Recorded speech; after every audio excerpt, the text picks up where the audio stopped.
Today we're going to be doing blah blah blah. My neighbor decided they wanted to do tuba practice. Blah blah blah blah. Right when I hit record button. Excuse the mess. Stuff everywhere because this is my first time doing this, but we're gonna get it done. Today we're doing the rear seat delete in the 2022 F-150. So if you've been following my channel, you'll know that I typically just have a rear deck platform back here in the back.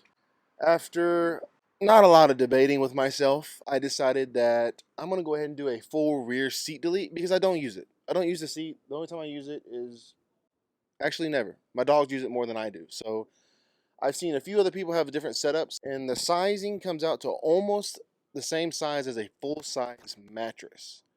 So instead of doing a rooftop tent, I think I'm just going to do a cab bed. Yeah, so see if that works. So to get started, there are 8 number 18 metric on the sides, bolts that hold the seats down, and then you have your seat belt. I kind of already pulled my fireproofing down a little bit, but you have your seat belt to remove from the center and both sides of the columns, and then your clips here that hold the seat into place when it's not being folded down. You'll see that I have some other things going on here. I have my terminal block that I designed myself, the Wii Boost. I relocated my power inverter. It's the monoblock JL audio amp for my subwoofer and the LC2 Pro crossover. And then this is my B&O sound module. Very tricky little thing that thing is. But to get started, we're going to start by removing the 4 bolts that hold the rear of the seat frame down to the actual frame of the truck. Using a number 18 wrench. Now I suggest you have a deep socket to use that. When it comes to breaking nuts loose, I've had really bad experience with just trying to use the deep sockets, so I like to at least get them loose first with a wrench, make sure they're good, and then finish on the rest of the way with the deep socket. I don't have my deep sockets with me, so we're all wrenched today. Ha! I did have a number 18 deep socket.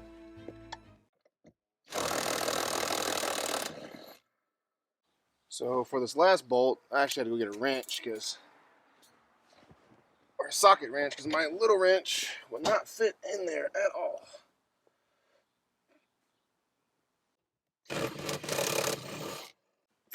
So now, while we're back here, I'm going to go ahead and remove the fireproofing in the side columns, then remove the seat belt from the side columns and the rear here.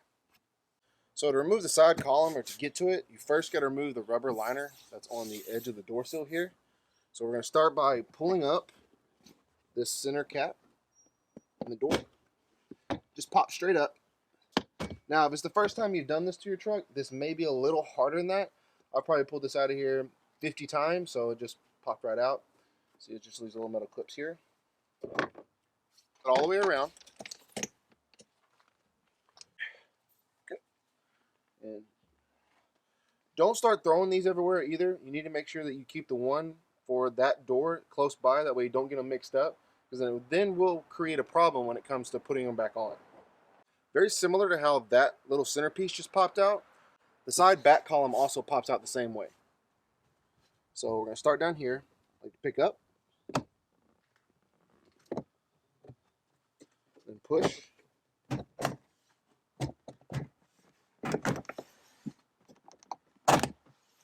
see this, I've done this several times. Push there, push there. Using a number 13 on the socket, we're going to get in here and break it loose.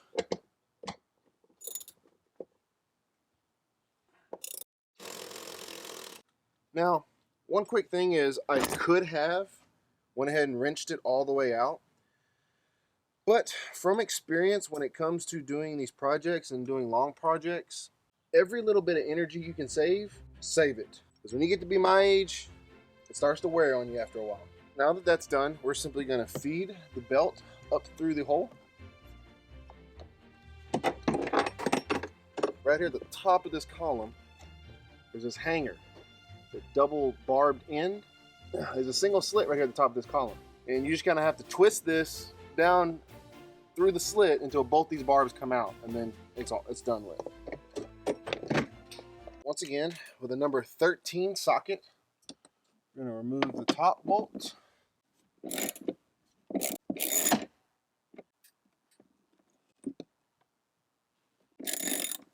It's a pretty good nick in my tent. There's the first one. Okay, on that little switch, you'll see the 2 white tabs on both sides. Just get a flathead screwdriver or something down in there and lift up on both sides and it'll come right out. And there's your seatbelt assembly. Now, that's how you remove that whole side and the column, and then now we're just going to repeat the other side. Now that both columns are done, we're going to go ahead and remove the bottom 4 bolts that hold the seats in place. Using a number 13 socket, we'll go ahead and remove these as well.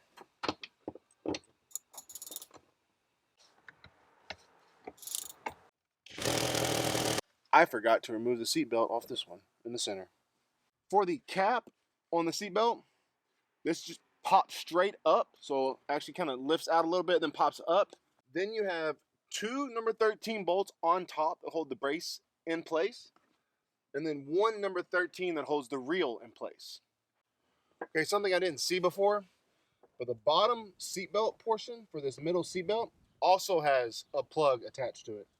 I'm going to remove that, pull the bracket off the bolt that holds it down to the bottom. Feed this through here. Okay, seatbelt is off. Don't break anything.